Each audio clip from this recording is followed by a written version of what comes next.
Heyo, ladies and gentlemen, and as my good friend Ratchet keeps reminding me, I should not forget the Lombaxes, so a very warm welcome to you too. Today we're in the Revel & York hangar once again.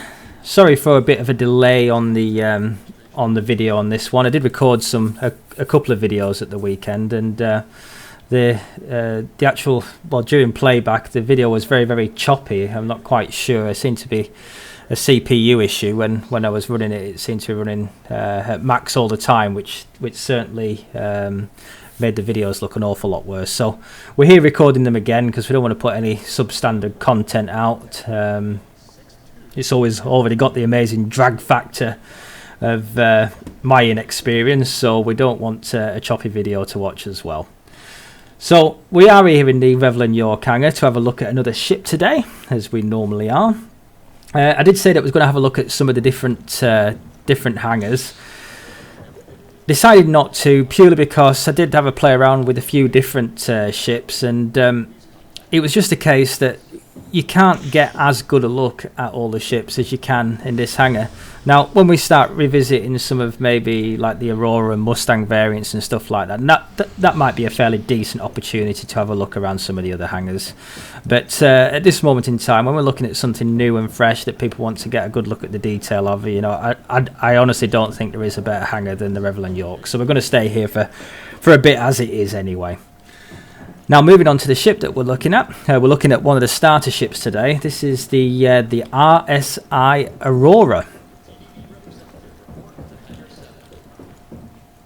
And what a beauty she is as well. Now, it is one of the starter ships, there's no doubt about that. Because it's a starter ship and because it's at a price point that most people who are looking to only make a small investment to start off with will be coming in at. There's a lot of different variants to suit quite a few different play styles.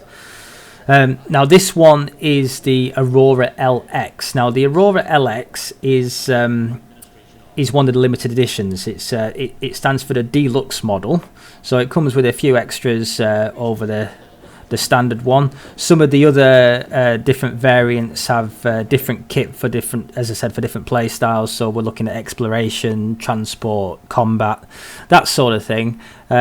This one's kind of the middle ground, I guess. Really, it's got fairly decent firepower for the type of vehicle that it is, and I think it's really good looking. I really genuinely do. I know it's very simple, and obviously anybody that's got any sort of interest in Star Citizen will recognise it straight away. It's got quite an iconic look, and because of that I quite like it, and I think this is the first ship that I've come across in a long while that's going to be a permanent addition to my hangar. I think this is one that I definitely want to keep. There's something about having an Aurora, if you're involved in Star Citizen, it makes you feel like you should have one. So I think this is going to stay for now.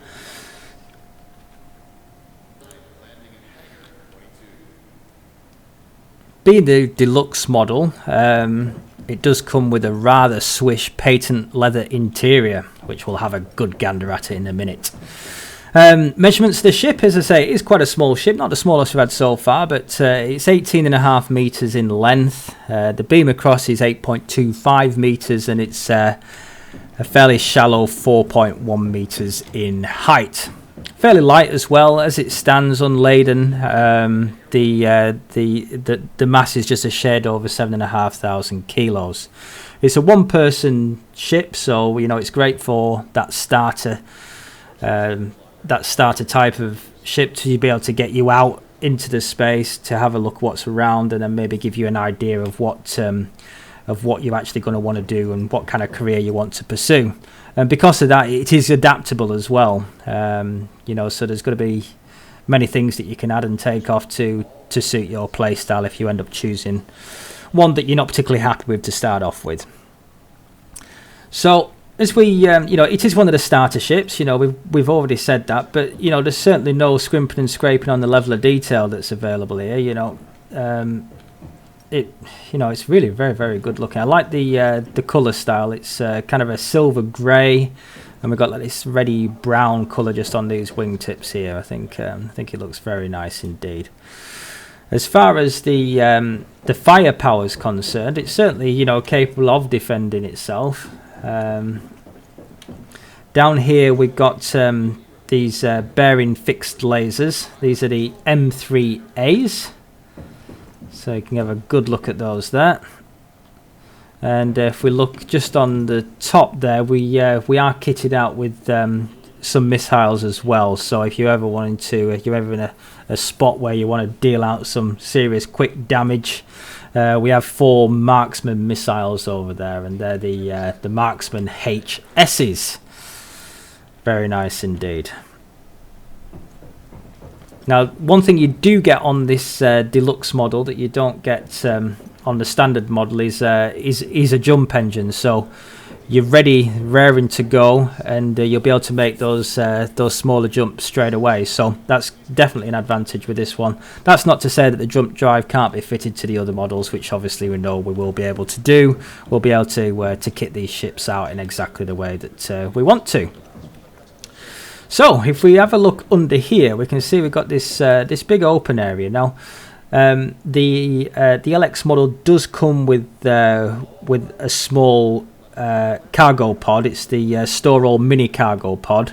The slightly larger big box comes on I think it's the CL. So you would be able to purchase a slightly bigger one if you want to, but as standard it does come with the mini pod, and that's capable of carrying a 16 freight units. So, you know, again, ready day one, you are able to transport quite a bit of cargo that you might not be able to in some of the Mustangs or some of the other options that you'll have for a starter ship. So we've got these large docking collars on either side of the ship there. I seem to have a little graphical glitch here where it's just a bit pixelated. It's I've not seen that quite as bad before, but I do assure you I've had this out before, and it does look a wee bit nicer than it does possibly today. Excellent animation on the docking collar there. I do like the sound as well. So once we've got that open, we can take a look inside. Now, it's certainly not going to win any awards for the amount of space it has inside, but everything that is in here is, you know, is very detailed and very purposeful. One thing it does come with is it does give the ability for us to be able to sleep mid-flight. We have a very nice bed here. It's going to be a bit cramped in here. If you're claustrophobic, probably not the best place to go, but I quite fancy drifting in orbit and having a look out at that window and checking out some of the stars and galaxies whizzing by as we're having a bit of a rest. One thing I did notice is the animation is different times that you actually get into this into these sleeping quarters. Sometimes he kind of sleeps on his side, which is kind of a nice little touch there. We don't want to stay in there for too long, so if we just want to slide on out there, mister.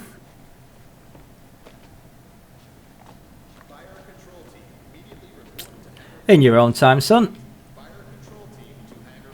There we go, and we're out now. So we can see we've got some vents here.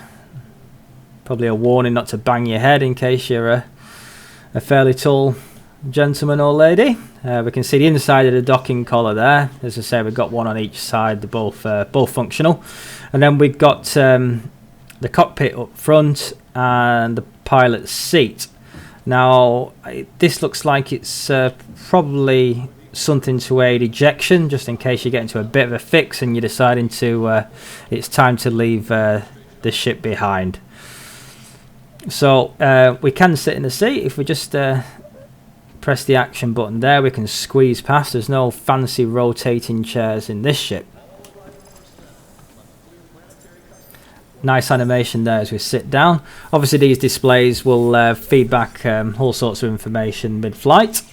I haven't actually taken this out into the open space yet, but we'll do shortly. We might have a bit more feedback when we do. So we've got a good view all the way around. Obviously there's plenty of structural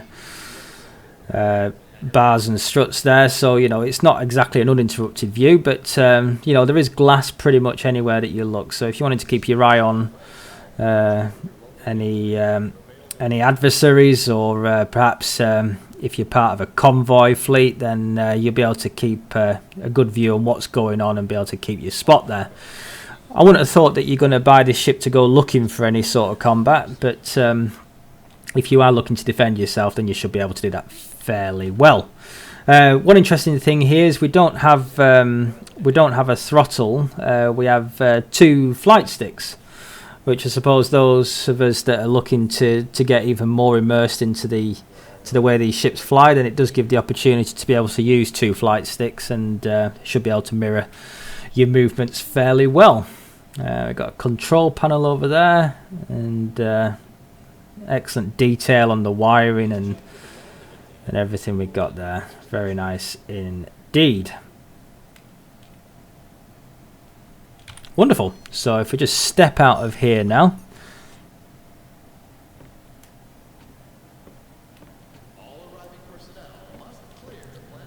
There we go. Fantastic. Now the factory engine that it comes with is touted as having the best fuel efficiency in its class. It's the Energy 4. As you can say, you can see it's not overly substantial, but it's certainly going to be enough to get you moving. You do actually get 2 extra manoeuvring thrusters over the standard model, which I thought was quite interesting. You get 8 TR1s on this, so you should have a little bit more manoeuvrability than perhaps you do on some of the standard models, which could be kind of nice if you're looking to get out of danger or you need to make a very quick manoeuvre. We're just kind of scooting underneath here. We can see that even though it is a starter ship, there's certainly no scrimping on the level of detail and level of effort that's been put into some of these textures. On these struts here, we can see that we've got some wear and tear. We can even see some grease there just on those pistons. Very nice indeed. I did double check before, but I am running this at very high settings, which I have on all the other videos, but it does seem to have that kind of pixelated look to some of the shadows and some of the textures there. Should maybe have a look at that and see what's causing that. But yeah, I think that's pretty much all we need to go into. You can see definitely what it is. As I say, it is modular with those attachments that are going to be able to placed on the underside of the Aurora. So it's going to be basically able to just fly in, clip on, and get out fairly quickly. So there's certainly going to be no lengthy loading processes as far as transporting freight and cargo is concerned, which is probably going to be fairly handy. And as I say, one-man ship, you're not going to have to worry about paying any NPC or wages or any rewards for any real-life friends that are coming along with you. The fuel efficiency would suggest that it's not going to cost an awful amount in fuel, and because of the type of ship it is, repairs are going to be fairly a lot more less costly than the more expensive ships. So from that side of things, to get going, if you're looking to move a small amount of cargo straight off, then or even if you want to do some fairly short range exploration day one, then you're certainly not going to go far wrong in a ship like this. Very nice indeed. We'll take one last look there. So that's the first Aurora that we've looked at. Obviously there's another 4 different variants to look at, which we will get around to one day. There's only a finite amount of ships that we're going to be able to look at, so I'm sure we're going to revisit some of the Auroras and have a look at the differences of the different variants and models and what they can be used for out of the box. So quite looking forward to that. So I think we'll wrap things up here. Again, if you have made it this far into one of my videos, you are my favourite people. Thank you ever so much. We've had some lovely comments on some of the videos, and staggering amount of views. Far more views than I expected on some of the videos. So thank you ever so much for those people that are watching those. If you have also clicked subscribe, thank you once again. If you haven't done so far and you'd like to see some more of these videos, they will be coming fairly regularly. Looking to do 1 or 2 videos a week, I think, from now on, to keep those coming. If you don't know, I'm fairly new to the universe of Star Citizen. I've been familiar with it for quite a while, but I've only been deeply considering it over the last few weeks. So my knowledge is growing, and hopefully we'll be able to be a bit more insightful in the videos that are going to come in the days, weeks and months ahead. If you do have any comments to make, if I've made any omissions or errors, then please feel free to correct me. If you'd like to comment on anything or any of the ships that we have, please do that. And if you'd just like to say hello, then that is more than welcome as well. I think I'm going to leave you for now. My name's been Darth Rich, and we've had a look at the Aurora LX today, and we're going to catch you next time. Bye bye for now.